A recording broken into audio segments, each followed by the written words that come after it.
Mary and Martha don't get a lot of press, not as much as the disciples, but they are actually significant catalysts in the story of Jesus' ministry on this earth. And this story is far from just a quaint story of Jesus visiting a household and teaching and dining with a family.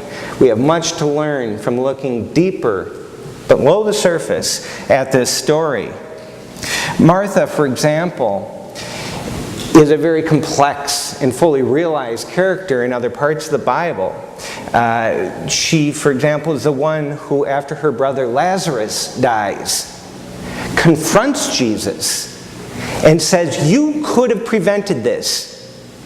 And in the metaphysics of the Bible, where Jesus is doing these miracles, he could have. She's right. But she also has an understanding. But that fact of being able to confront Jesus, to call him, it's direct in a way that Peter didn't do. Peter was always protecting Jesus.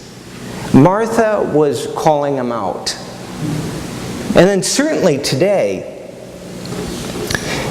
what do we have? We have Martha and Mary have invited Jesus over to their house for dinner. And it's an awkward dinner party.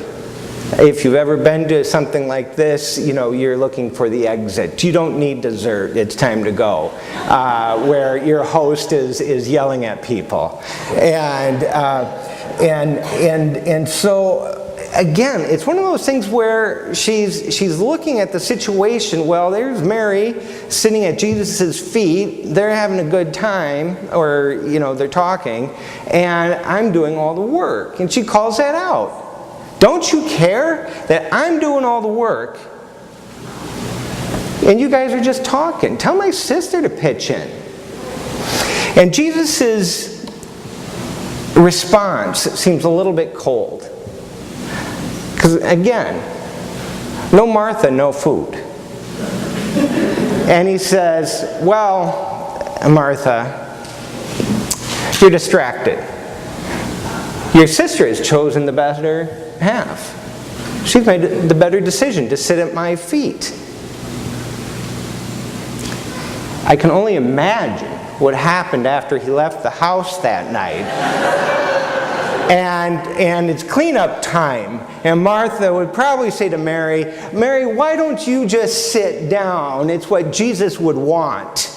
I'll do the dishes." It looks in this particular story like Jesus is playing favorites. Not just between two sisters, but between an approach to how you engage the presence of God in your life. This is not, I would argue, a story that raises contemplation above action. I think it's a mistake to read it that way. We all can quote, "Faith without works is dead." And so certainly that's a value in the Bible. We have faith. We develop our faith through encounters with God. But then we put that into action. And certainly, it becomes incumbent upon Mary to take what she's learned from Jesus and to put that into action. She can't just always be in this environment of kind of navel-gazing and study. Nor would I say she should take on a ministry of, do any of you have email? Anybody here get email? I get email, and sometimes I get spammed by people I know. It's possible to happen, and they'll send you things that they think and they want you to think. Do you get this? They forward stuff, you know, they find an article on the internet, pass it on. Or they have a thought and they want you to have that thought, pass it on. And if Mary is going to sit at her computer and do that as a result of her interaction with Jesus, I would say she's not sharing with us the real event that's taken place through her encounter with God. I took French many years back, just before coming here, so 8 years ago, and the teacher would Joe and I took it, and the teacher would start everything by saying, "Écoutez, répétez." And then blah, blah, blah, blah, blah, blah, blah, blah, blah, blah. That's not a slight on the French. I just can't remember any French. And écoutez, répétez.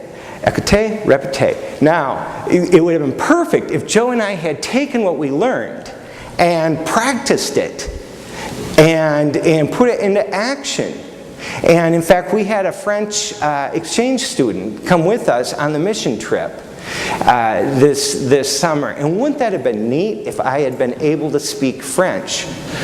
But 8 years later, I can say, écoutez, répétez, and bonjour.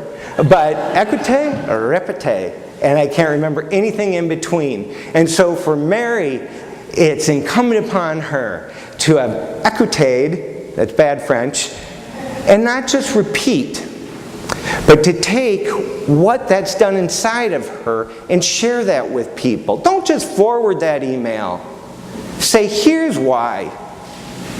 Here's why. I'm not talking about anybody in this room, by the way.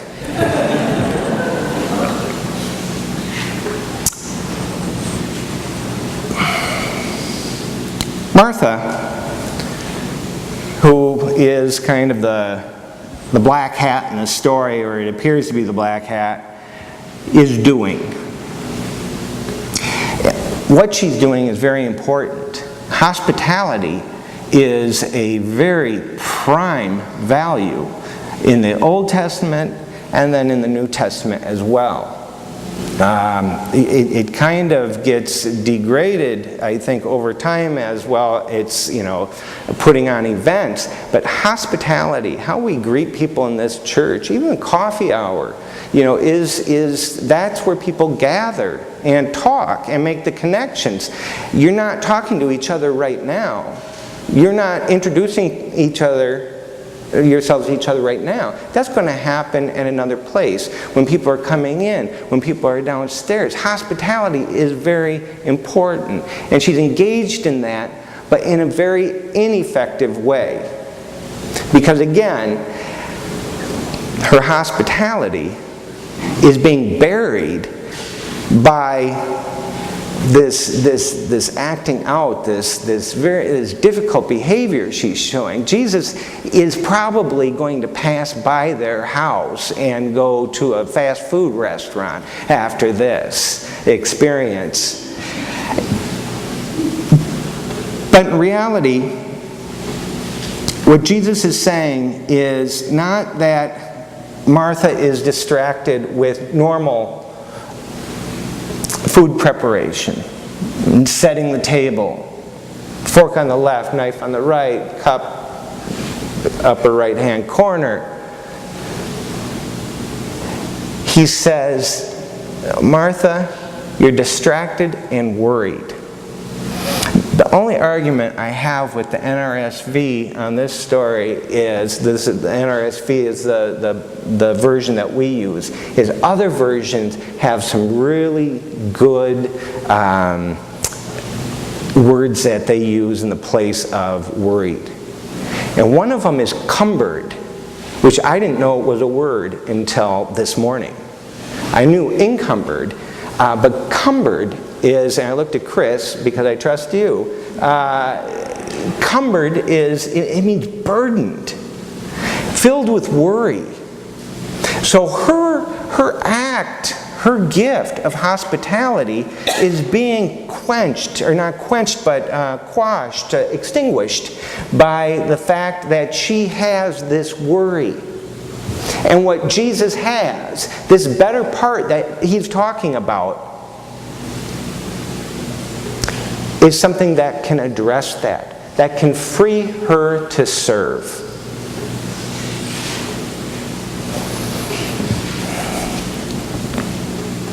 And so there's a balance. I simplified the story a little bit in talking to the kids, hearing and doing.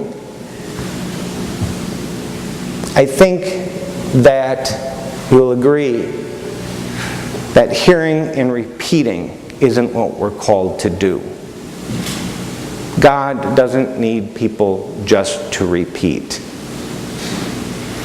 God needs people to hear, to be affected, and to share that story, to bring it alive to people, so that people look at us and say, what is it about you? And in every other faith tradition, this is true. You don't want to get into just the listening to whatever your scripture is and getting out there and repeating it. How has it changed you? How does what you have possibly have the potential to unencumber me so that my gifts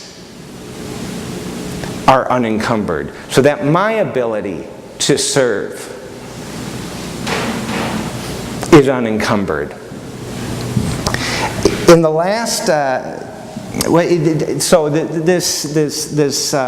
oversimplification with the kids, I would add a step of interpretation, application. I don't know the French for that, so écouter, apply, répéter. It's a delicate balance that we need to strike. We can't play favorites. Some of us like to read. Some of us like to spend time in silence. But there's a time when we're called out of that silence, out of that head Christianity, into applying it in whatever way we're equipped. Some of us feel better when we're out just doing. But you know people who have done, and they get fried out. They forget what it is that puts that fire in them, that gives them the reason. Here's why I do this. Even if they articulate it as, I just enjoy it. Well, that's a gift. If you enjoy serving other people, that's a gift. I worked at Caribou Coffee, hated it, because I hated serving coffee. Other people got a gift for that. The guy who fixed my air conditioner this week, he was like, oh, it was simple. I just replaced this, and this. And explained it to me. I said, you have to understand, I don't understand a word of what you just said. That's your gift. That's a gift that was given to you. I mean, I really did say that because you can get away with a lot of stuff when you're a pastor. You can talk like that. That's a gift. God gave you that gift. And I'm an idiot. And so where does that come from? I didn't get too deep with him, but where does he get his wanting to help people? Rather than just coming in and sending us a big bill for doing a haphazard job, why did he serve us so well? In the last days of his life, Aldous Huxley was in great pain. He was a person who has served me very well through his writings. And he hated dictation. For those of you who are writers, he really loved pen on paper. But he really wanted, he knew he was dying, and he had a deadline, a newspaper deadline, or a magazine deadline that he wanted to honor. And the article, the essay he was supposed to write was called Shakespeare and Religion. And he finally gave in to dictating, and his wife could only, she would sit there and he could only dictate a few sentences at a time. This was very painstaking for him. And you would think that what came out of that would be shoddy and maybe one of his lesser works. And it actually stands as one of his greater works, and I'd like to share a quote from it because I think it applies tremendously to our story of Mary and Martha today. And pardon my reading, but of course he writes in words better than I could paraphrase. And he's addressing Shakespeare's The Tempest. And he writes, "Our business is to wake up. We have to find ways in which to detect the whole of reality in the one illusory part which our self-centered consciousness permits us to see." Translation: you and I, we see myopically. We see the world, each of us, a certain way. How does that apply to the rest of the world? We need to wake up to that. We must not live thoughtlessly, doing and doing and doing, with no reason. That's my addition. Nor attempt to live outside the world which is given us, lost in ivory towers, away from the world, thinking that we're just here until a better world arrives. But we must somehow learn to transform it and to transfigure it. And so it becomes a holistic equation for each of us. Transformation and transfiguration. They come to us when we let the Spirit, when we sit at Jesus' feet in a figurative sense and let the Spirit inform us. When we let the Spirit govern our hearts and our minds, and then we let that same Spirit drive our actions in all that we do in this world. Amen.